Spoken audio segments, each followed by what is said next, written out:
Sharing is caring. दोनों भाई नाश्ते की टेबल पर बैठे थे। प्रियंका, मेरा नाश्ता कहाँ है? भाभी, मुझे भी ऑफिस के लिए लेट हो रहा है।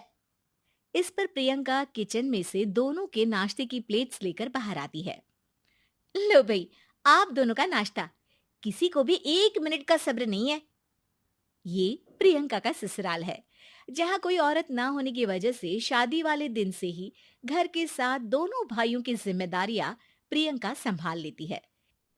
दोनों भाई शांति से नाश्ता कर रहे होते हैं कि अंकुश अपने भाई की प्लेट से पराठे का एक टुकड़ा उठा लेता है। आपको पता है ना, मैं खाना शेयर नहीं करता, फिर भी मेरी प्लेट में से खाना जरूरी है क्या? अरे हद हो गई है, मुझे नहीं खाना अब। अंकुर गुस्से में नाश्ता छोड़कर टेबल से उठ खड़ा होता है। अरे, ये कैसा बिहेवियर है अंकुर? एक टुकड़ा ही तो है। एक हो या आधा, मुझे भूख लगी है तो ये सिर्फ मेरा ही है। उसे भी किसी के साथ शेयर करने बैठा तो भूखा नहीं रह जाऊंगा। अरे बाबा ठीक है, अब इस पर भी लड़ाई। दूसरा बना देती हूँ, पर प्लीज ऐसे खाना बीच में छोड़कर मत जाओ। इससे अन्न का अपमान होता है।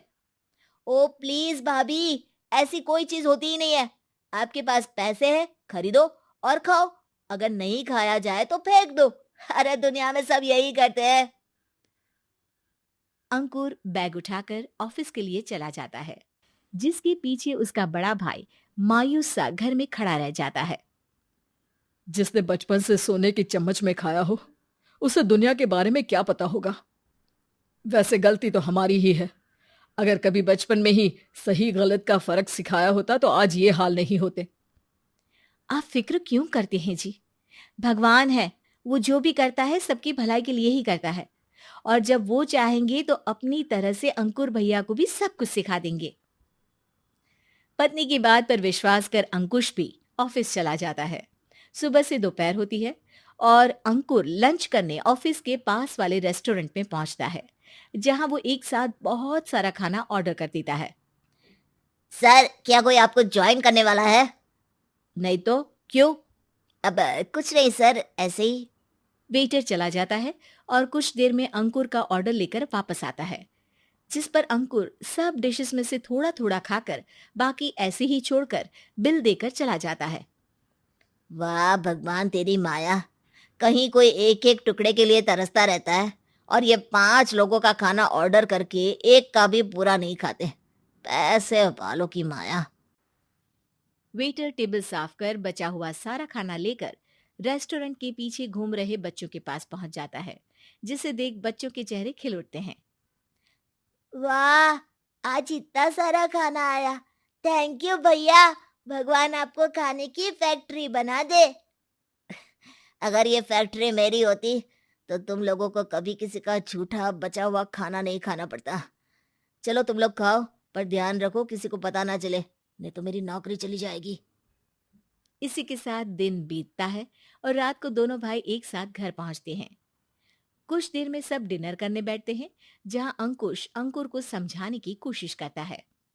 अंकुर, अगर हमें लाइफ में सब कुछ मिला है, इसका ये मतलब नहीं कि तुम उसका गलत फायदा उठाओ, बल्कि तुम्हें उसकी मदद से दूसरों को भी मदद करनी चाहिए।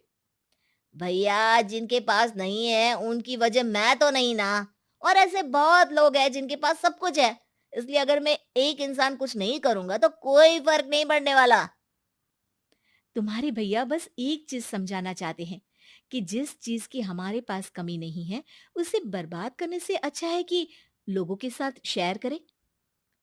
इससे हम सिर्फ सामान नहीं, खुशियां भी बांटते हैं, और इसमें तुम्हारा ज्यादा कुछ तो जाएगा नहीं। भैया भाभी की बात सुन अंकुर कुछ बोले बिना उठकर चला जाता है। इसी तरह दिन बीतते रहते हैं, जिसमें अंकुश और प्रियंका कोशिश तो बहुत करते हैं, पर अंकुर पर किसी भी चीज का कोई असर नहीं पड़ता। एक दोपहर अंकुर सैंडविच खाते हुए सड़क के किनारे चल रहा होता है। तभी उसकी नजर आइसक्रीम वाले पर पड़ती है और वो सैंडविच सड़क किनारे फेंक आइसक्रीम खरीदने पहुंच जाता है। अब इसे कहते हैं जिंदगी का सुख।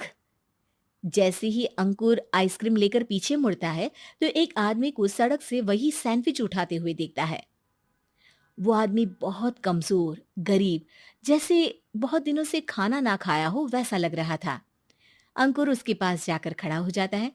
उसे देखकर आदमी सैंडविच अंकुर की तरफ कर देता है। आपको भी खाना है क्या? क्या हम इसे आधा आधा कर ले? मुझे बहुत भूख लगी है। वो मेरा ही झूठा सैंडविच है। तुम दूसरा खरीद कर क्यों नहीं खा लेते? इसे क्यों खा रहे हो? अरे भैया, अगर खरीदने के पैसे होते तो 4 दिन से भूखा नहीं घूम रहा होता। हैं? क्या? तुमने 4 दिन से कुछ नहीं खाया? फिर भी इस आधे सैंडविच को मेरे साथ बांटने के लिए तैयार हो गए? क्यों? अरे भैया, पैसा नहीं है तो क्या हुआ? इंसानियत आज भी उतनी महंगी नहीं हुई, और ना ही उस पर अमीर गरीब का टैग लगा है जो हम उसे रख ना सके। पर अफसोस, आजकल लोगों के अंदर पोषण, खून या विटामिन से ज्यादा इंसानियत की कमी होने लगी है। आदमी की बातों से अंकुर को समझ में आ जाता है कि वो आज तक कितना गलत काम करता आ रहा था। इसके बाद से वो अपनी किसी के साथ शेयर नहीं करने और खाने को बर्बाद करने वाली आदत को छोड़ देता है।